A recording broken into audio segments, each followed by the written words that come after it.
Good day, everyone. Good day, Sir Milancio. This is Regina S. Omnos from the Math major, and I am the first reporter in Group 1. So today, we're going to discuss Chapter 5, which is about effective learning competencies. Chapter Intended Learning Outcome. At the end of this chapter, you should be able to craft effective learning outcome for the different levels in the affective domain. When we talk about affective, there are two domain which are affective domain and cognitive domain.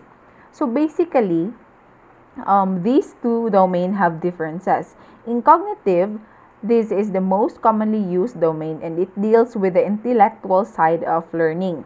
While in affective domain, it includes objectives relating to interest, attitude, and values relating to learning the information.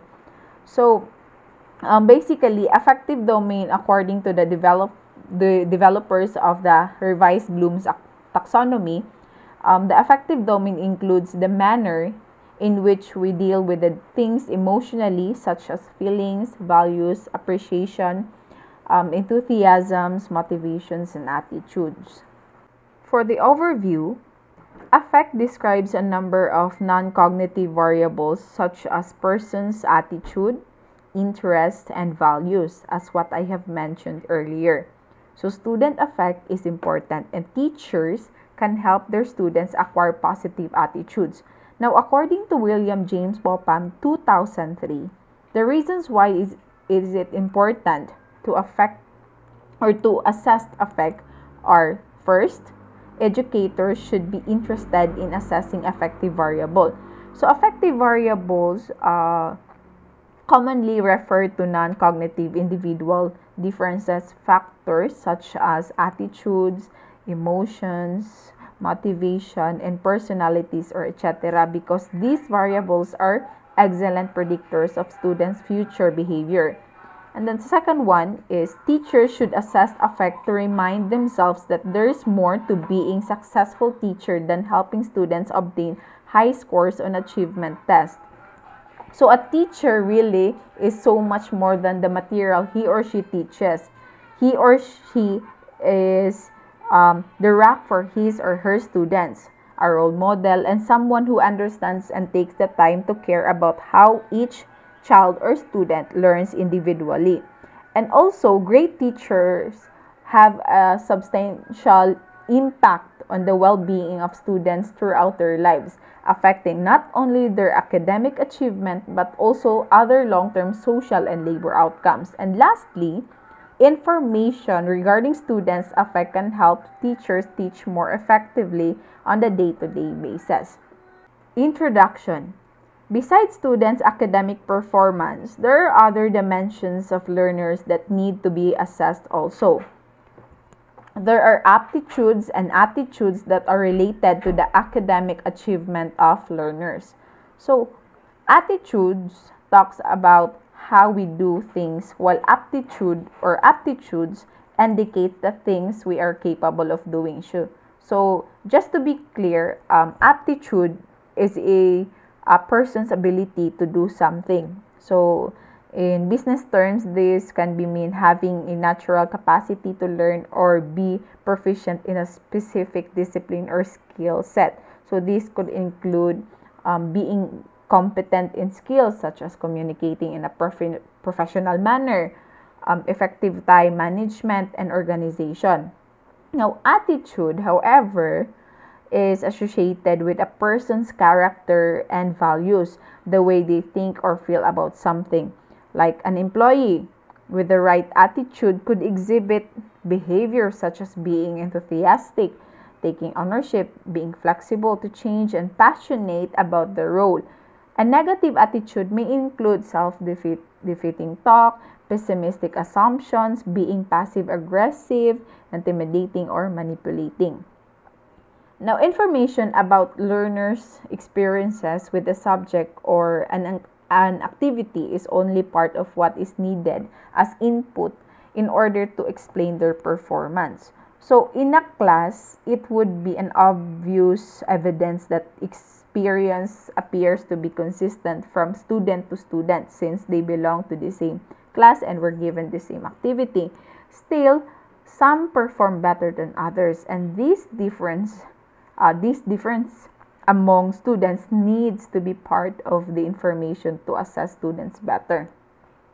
Now, the learner's attitudes towards academic tasks influence their achievements. Attitude is associated with what is called the individual's affective domain, and affects adds a significant dimension to assessment. So, if there is a relationship between how students feel about a task and their performance, it is but necessary for the teachers to assess affect and then do something to influence affect. It is not just to help students like activities, but to do it better. Now, attitude measures are part of the broader category of personality measures. So this area of assessment is significant since information about personality characteristics gives more information that will help in predicting how a particular set of learners will likely respond to certain learning situation. Now, attitude is one of the most important factors of learning.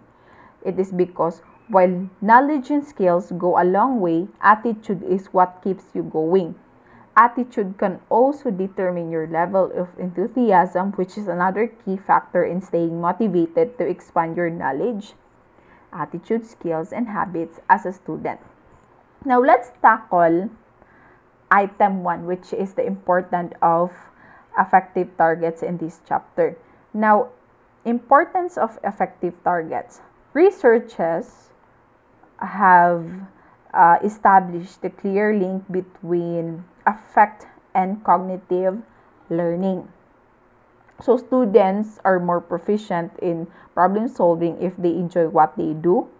Students who are good mood and emotionally involved are more likely to pay attention to information, remember it meaningfully, and apply it.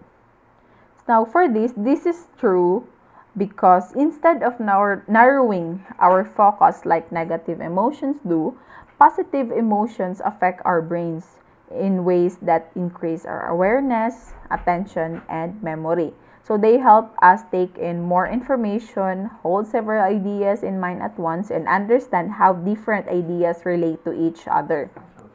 Now, too much anxiety obstructs learning, and greater motivation is necessary for maximum performance. A more positive environment fosters good student engagement and learning than in a classroom with negative climate. Now, positive emotions doesn't just mean feeling happy all the time. So, a range of other emotions can also increase focus and success, and over time improve student well-being. So, by encouraging positive emotions among your students, so as a teacher, you will assess them to be more focused and achieve better learning outcomes. Most importantly, they will also build their resilience, which will have a positive impact on their overall well-being. So, though the linkage of affect and learning of students has been well established, there remains very little systematic assessment of affect that is applied in classroom instruction. Motivation and involvement of students and learning activities are affected by students' attitude toward learning, respect for others, and concern for others. So, though these factors are known to teachers, yet most teachers do not utilize any kind of formal affective assessment. So, affective assessment also does tell us as a teacher about the students' attitudes about the resilience and importance of the content they are to learn, and also about their beliefs concerning their own ability to learn. Now, possible reasons of the as what I have mentioned.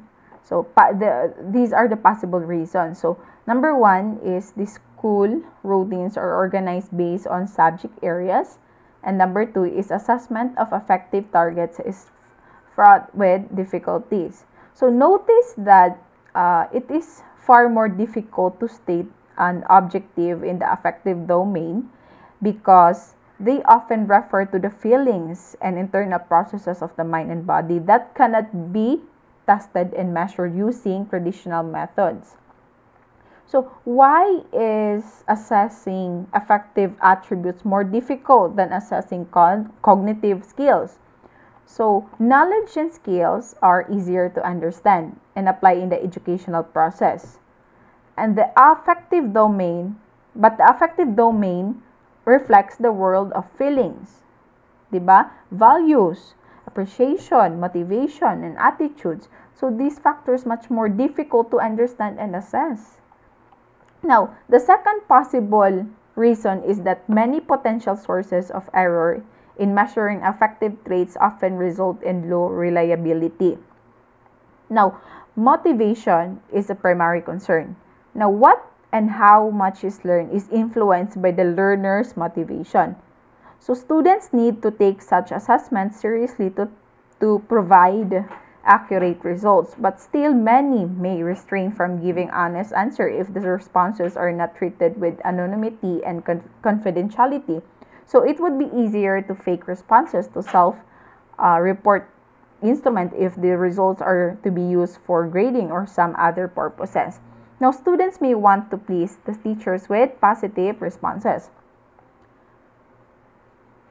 Now, other possible source of error is that some affective traits are easily influenced by momentary or temporary moods. This is true for younger students who may report more negative effect after a bad day or session. Now, teachers' bias may also contribute significantly on what may be recorded or perceived. Teacher bias has the power to deeply affect students in the classroom in multiple ways that affect students' ability to succeed, grow, learn, and feel safe in the classroom. So when students see their counterparts being treated differently, they also begin to pick up this learned behavior.